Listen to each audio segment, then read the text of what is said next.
Hello, and thank you for watching Forward, the television show exclusively for your Mississippi State University College of Education.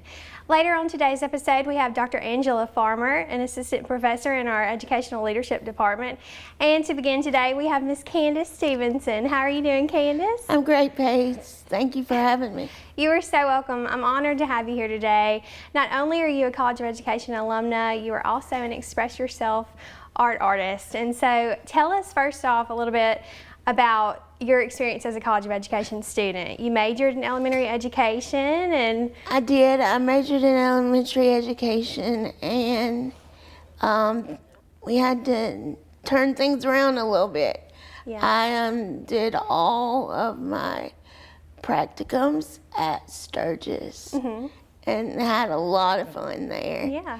And then while I was in College of Ed, I minored in French, so I got to be an exchange student in Canada. That is incredible. I'll tell you, when I first came to State, I was a psychology major, and we had to do a project, and I said, no, I can't do this anymore. So I had the flu one day, and they called and said, if you'll hurry to the education department, we can do a major change, or either it's not going to happen. So you know me, I fly. I had my pajamas on and hair sticking everywhere, but 4:59, and we got my major changed. Good. That's been the best thing ever since. So. That's incredible. So you are an Express Yourself artist at the T.K. Martin Center, which is housed in the College of Education. So tell us about your journey with that program. How did you get involved, and maybe, you know, how often do you get to paint and things like that?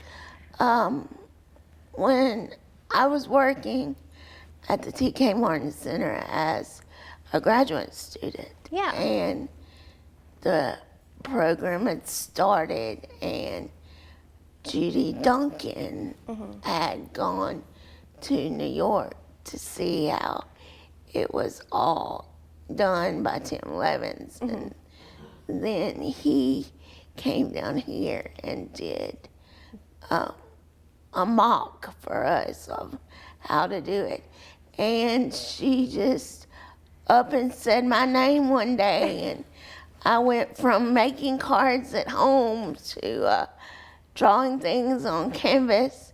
But I really enjoy it. I really enjoy the program and what it teaches me, and I like it. Get to be with my friends. Yes. And we get to do things and go places with our paintings that we've never been able to go before.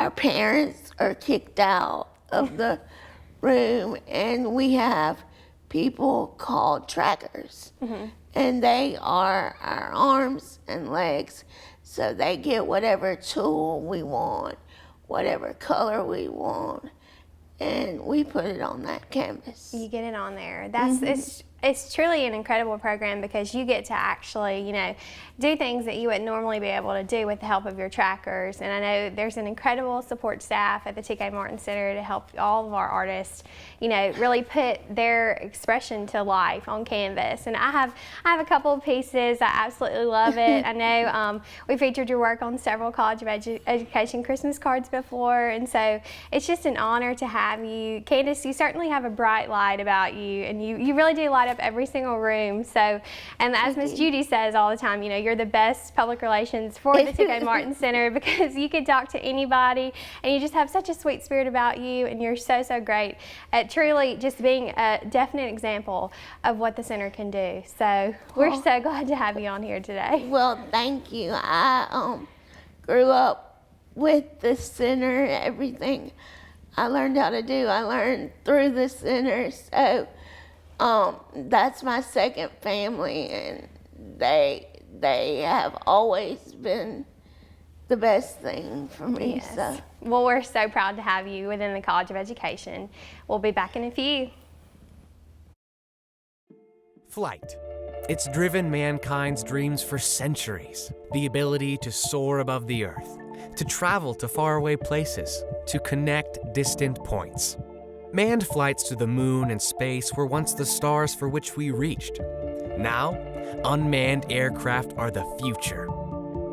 At Mississippi State University, our teams are developing unmatched unmanned aircraft systems for an array of critical applications. We're so good at it, the Federal Aviation Administration named MSU the Center of Excellence in the field, asking us to lead the team that's creating the operating regulations for unmanned aircraft systems worldwide.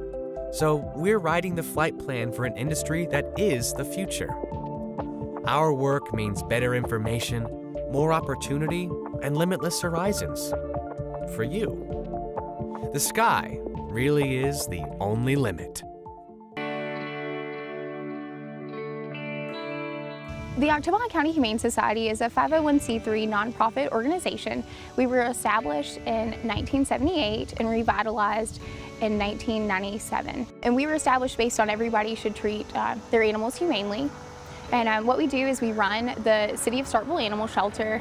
We take in about 2,000 animals each year, but we also reach out to those community members that need to get their pets fixed through our low-cost spay neuter programs. We are very grateful for the funding that we receive from the United Way. We use those funds to care for our animals that we have here in the shelter, as well as they go to help also support those programs that we offer to our community members. Having that support with the United Way, it helps us provide more care for animals. The more funding we have, the more we're able to help support our community. Without them, our efforts to make all of this happen would not be possible.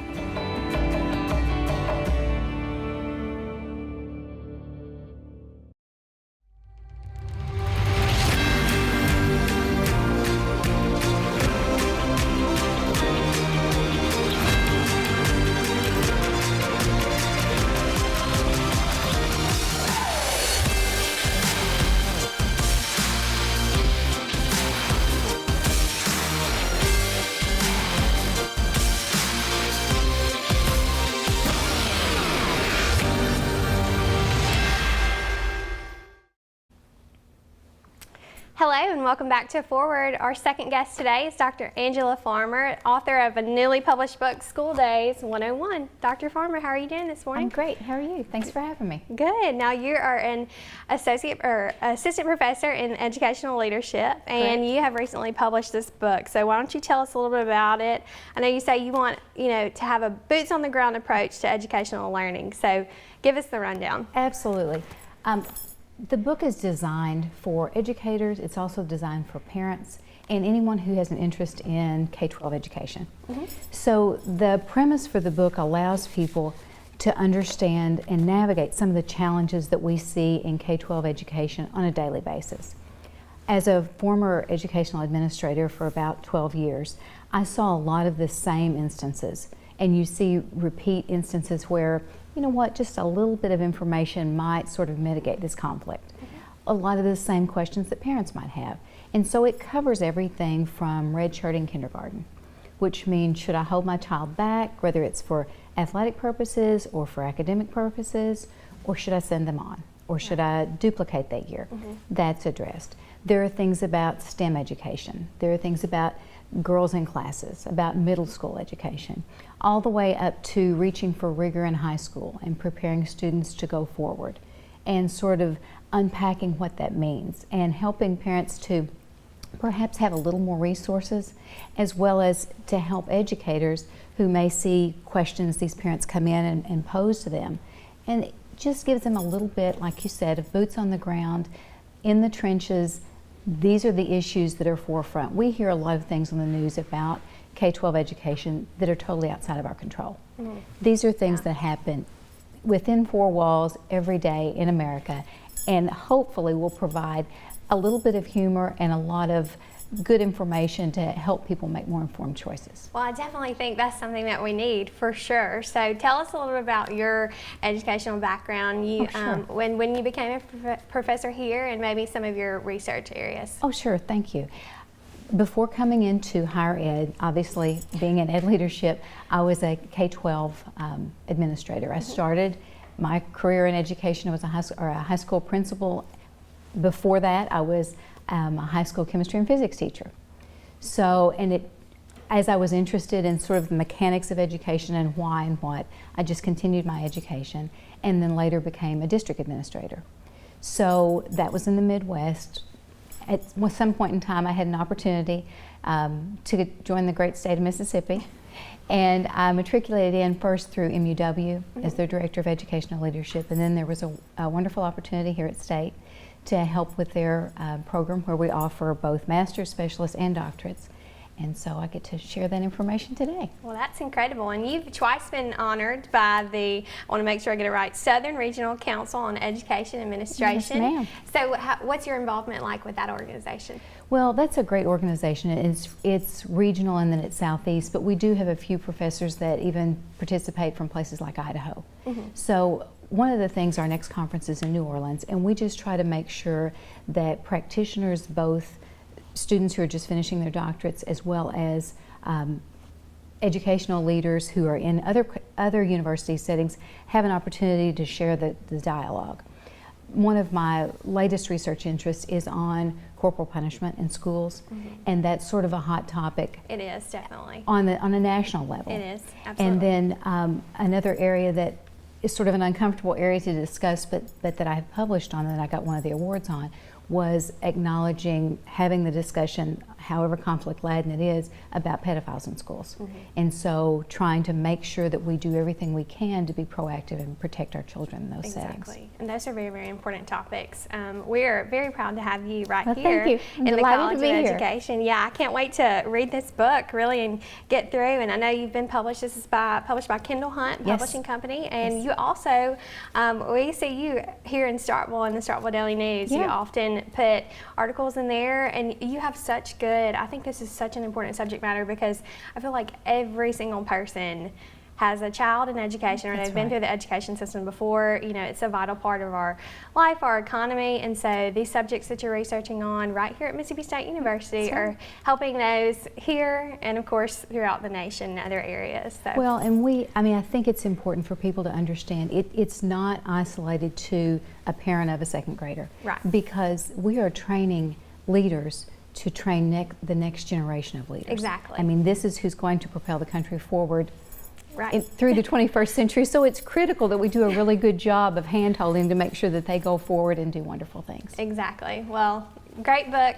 Thank from you. one of our own. Thank you so much for joining us today. I love that you said forward as we close today's episode.